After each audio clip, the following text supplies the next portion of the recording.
Did you get some presents for Christmas that you need to add on to your Jeep? Let's take a look.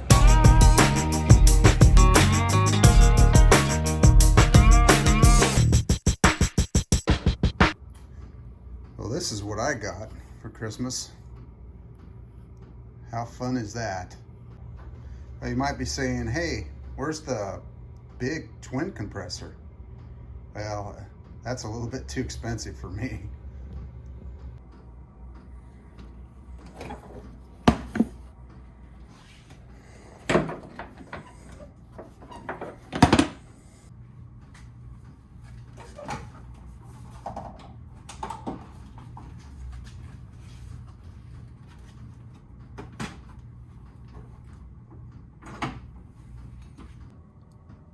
Well, there it is, all mounted up.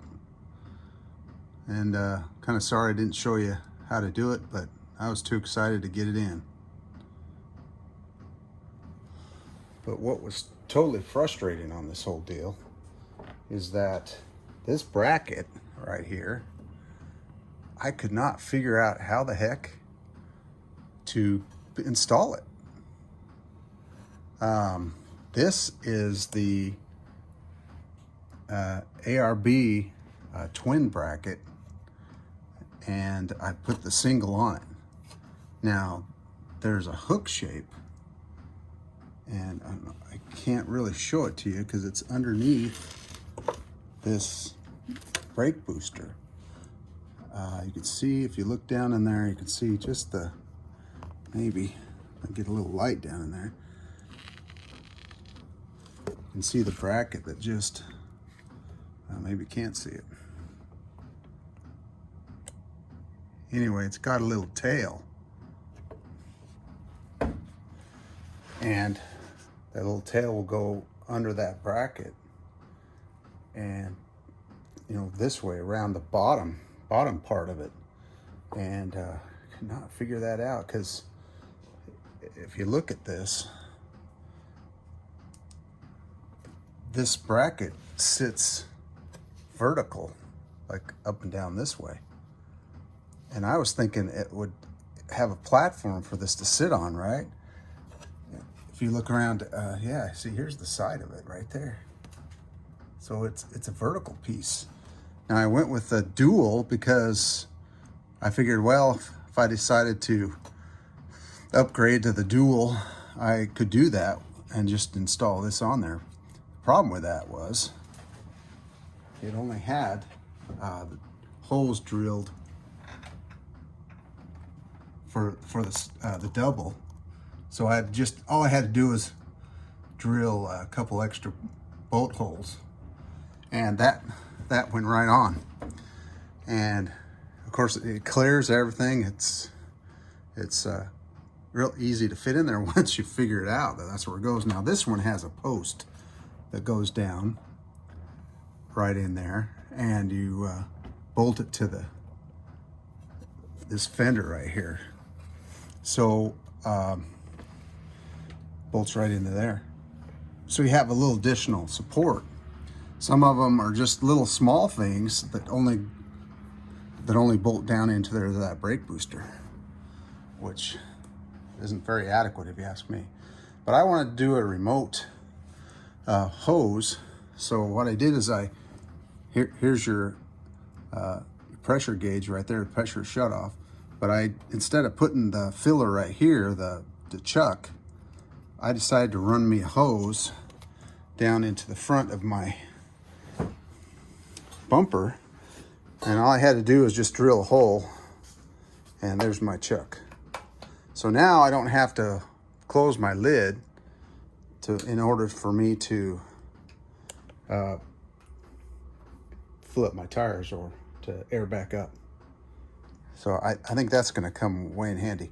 The only problem I was thinking of is, how am I going to keep it from getting dirt in it? Well, this is a paint top or a paint cap. Guess what?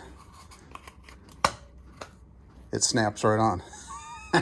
I don't know if that'll stay on, but I did make just a plug to go in there so I won't get dirt in there. Now all this plug is just a real simple device. All it is a chuck, well, at the other end, the male end, and I just plugged it right there. So it just fits in here, bang. And that'll keep dirt and grime and stuff out of from getting inside that. But the problem is, see this cap, it sticks up too far for this cap to stay on. So that's why it's not in there now. Although, anyway, I don't know if that'll stay on there or not. It'll be fun to ride and check it out. And, you know, if I lose it, no big deal. So it falls off and it's on the road. It's just a spray can cap. This is an older JK. This is the 3.8. And that was another thing I was worried about these brackets working on an older JK. But it works, guys. ARB claims, or some of these bracket people that make them, they claim that they'll fit on older and newer models, and they do. I mean, they're not too different, but just so you know, this is the older one.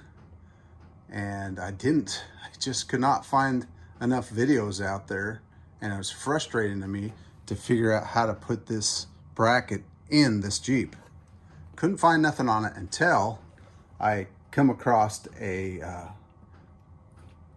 picture for an ad on one of the brackets and realized, hey, that little hook, tail hook, is how you bolt that to the brake booster bolts.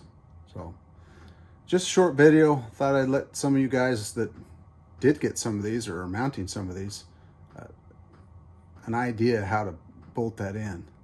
Wiring wasn't too difficult. I have a switch in this JK that already is hooked up Daystar switches, so it was pretty easy, except for the part that getting the power to it.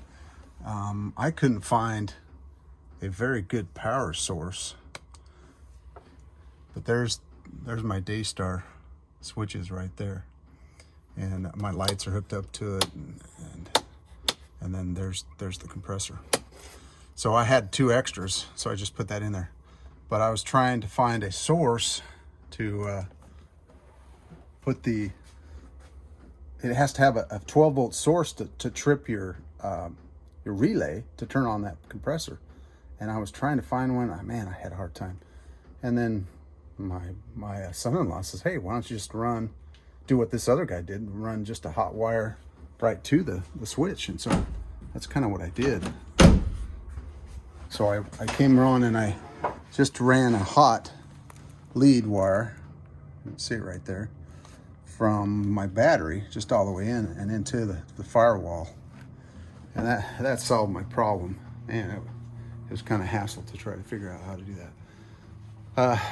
So guys, hope that helps out anybody else that's mounting some of these.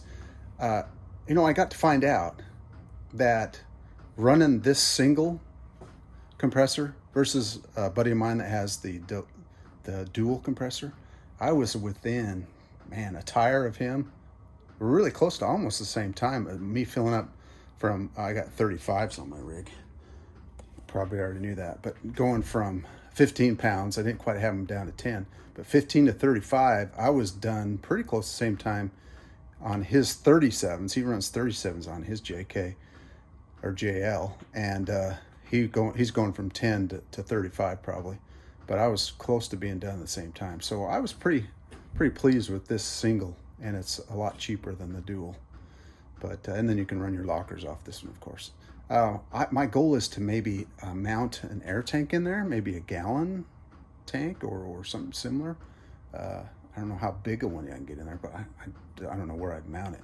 Maybe an aluminum dual air tank, just so you had enough air to fill up the first tire, and then you can, man, it'd go a lot quicker then. One thing you gotta remember though, if you create any small areas or places where this hose is a 1/4 inch, if you narrow that down, if you put on any kind of attachments, I've noticed on some of these guys on YouTube videos, they'll put attachments on here into a tank that's really tiny hose. Well, you've got to keep those as big as you can, because that air is going to be restricted and you won't be able to fill up your tires as fast. A lot of them use brake line. Brake line's tiny. So keep it big. Keep it as big as you can. Matter of fact, it might be better just to go from a 1/4 inch to a 3/8 and have that much more airflow. Anyway, there's just some things to think about. Hang in there. Subscribe, you guys, that are first seeing this, and just so I have enough for the algorithms on YouTube. And take care.